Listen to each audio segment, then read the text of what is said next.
गले में खोपड़ियों की माला, बड़ी लाल आंखें, बाघ जैसी नुकीले दांत, चार भुजाएं और पूरे शरीर पर लिपटे हुए नाग। महादेव के सबसे भयानक अवतारों में से एक काल भैरव। भय यानी रचना, रय यानी संरक्षण और वै यानी विनाश और काल जो समय और मृत्यु के चक्र से परे है। काल भैरव के चार हाथों में से एक में त्रिशूल, दूसरे में डमरू और तीसरे में एक रस्सी होती है, लेकिन चौथे हाथ में होती है एक खोपड़ी या ब्रह्मा जी का पांचवा सिर। ये वो कहानी है जो जुड़ी है काल भैरव के जन्म से। स्वागत है आपका ज्ञान बाबा हिंदी यूट्यूब चैनल पर। अगर आपको ये वीडियो पसंद आए तो लाइक कीजिएगा और हाँ, चैनल को अभी तक सब्सक्राइब नहीं किया है तो सब्सक्राइब कर लीजिए। शिव पुराण के अनुसार एक बार ब्रह्मा जी और विष्णु जी के बीच इस बात पर बहस शुरू हो गई कि सर्वश्रेष्ठ कौन है। बहस होते होते बात इतनी ज्यादा बढ़ गई कि उनके बीच युद्ध छिड़ गया। जब देवताओं ने यह देखा तो वे चिंता में पड़ गए और समस्या को सुलझाने के लिए वो शिव जी के पास पहुंचे और उनसे मदद मांगी। शिव जी जो ये सब पहले से ही जानते थे, देवताओं के साथ चलने को तैयार हो गए। वो युद्ध के स्थान पर पहुंचे तो उन्होंने देखा कि ब्रह्मा जी और विष्णु जी के अस्त्रों से आग निकल रही थी। इससे तीनों लोग जलकर खाक हो सकते थे। शिव जी अंतर ध्यान हो गए और उन्होंने एक बड़े से आग के स्तंभ का रूप ले लिया।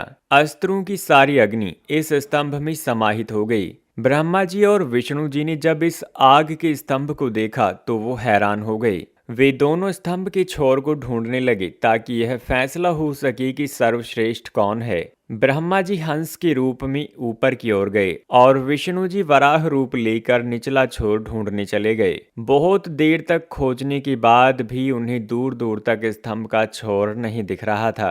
वे थक हार कर वापस आ गए, लेकिन जब ब्रह्मा जी लौटे तो उन्होंने झूठ कह दिया कि उन्होंने स्तंभ का ऊपरी छोर ढूंढ लिया है। विष्णु जी ने अपनी हार स्वीकार कर ली और ब्रह्मा जी के सामने सर झुकाकर खड़े हो गए। तब महादेव जी अपने असली रूप में आए। वो ब्रह्मा जी के कहे हुए झूठ से क्रोधित हो गए। शिव जी ने ब्रह्मदेव का अहंकार तोड़ने के लिए अपने भावों के बीच से एक रौद्र अवतार की उत्पत्ति की। काल भैरव। काल भैरव का रूप विकराल था, डरावना था। उन्होंने शिव जी के आदेश पर अपनी तलवार निकाली और ब्रह्मा जी का एक सिर काट दिया। वो सिर जिसके मुख से झूठे शब्द निकले थे। ब्रह्मा जी का संतुलन बिगड़ गया और वो काल भैरव के चरणों में आ गए। ब्रह्मा जी एक परम ब्राह्मण थे और इसलिए काल भैरव पर ब्राह्मण हत्या का पाप चढ़ गया और ब्रह्मा जी का वो कटा हुआ सिर काल भैरव के हाथ में चिपक गया, जिसे ब्रह्म कपाल कहा जाता है।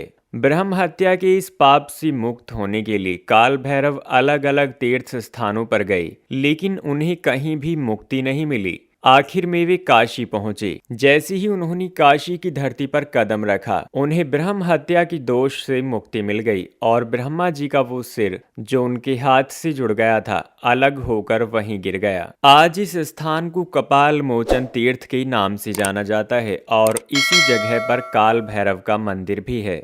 ऐसा माना जाता है कि तभी से काल भैरव काशी में रहते हैं और यहाँ आने वाली भक्तों की रक्षा करते हैं। इस मंदिर में दर्शन करने से सारी नकारात्मक ऊर्जा इंसान से दूर हो जाती हैं। काशी के भगवान विश्वनाथ की आराधना भैरव बाबा की आराधना के बिना अधूरी मानी जाती है। मान्यताओं के अनुसार काशी जाने वाले लोगों को सबसे पहले इस मंदिर में जाकर काल भैरव के दर्शन करने होते हैं और काल भैरव से काशी में प्रवेश करने की अनुमति लेनी होती है और इसलिए काल भैरव को काशी का कोतवाल भी कहा जाता है। काशी में यमदूतों के आने की भी मनाही है क्योंकि यहाँ काल भैरव का वास है।